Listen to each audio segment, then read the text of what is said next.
The women's suffrage movement. Suffrage is the right to vote. The Constitution states, "We hold these truths to be self-evident, that all men are created equal, that they are endowed by their Creator with certain unalienable rights, that among these are life, liberty, and the pursuit of happiness." This was written in 1776, and at the time, all men did not include slaves or women. June 1948, the first Women's Rights Convention was held in Seneca Falls, New York.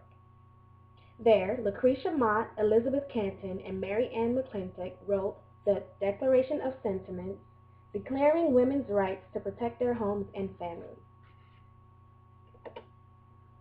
The National Women's Suffrage Association, formed by Elizabeth Canton and Susan B. Anthony in 1869, often joined forces with abolitionist associations, fighting for equal rights no matter the race or gender.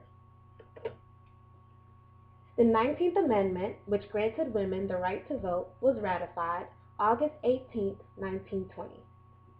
Because of the women's suffrage movement, the Married Women's Property Bill was granted in 1857, granting women the ability to sue and be sued in court and inherit property.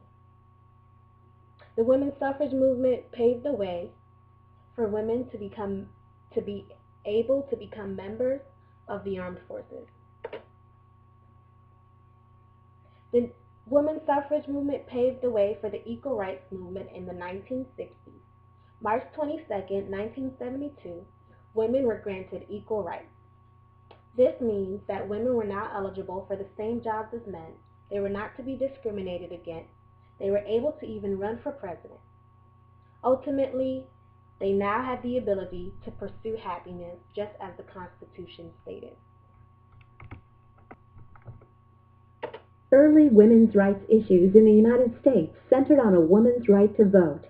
Movement leaders like Susan B. Anthony and Elizabeth Cady Stanton organized conventions and campaigns to raise awareness of injustices to women. In 1920, the Constitution was amended, giving women the right to vote. The movement enjoyed a rebirth during the 60s, and by the early 70s, the National Organization for Women had gathered strength to push for an equal rights amendment to the Constitution. Although the amendment fell short of ratification, many states did adopt their own equal rights laws. Because of the women's rights movement, because of the women's suffrage movement, women are now granted the equal rights that they have today. Thank you.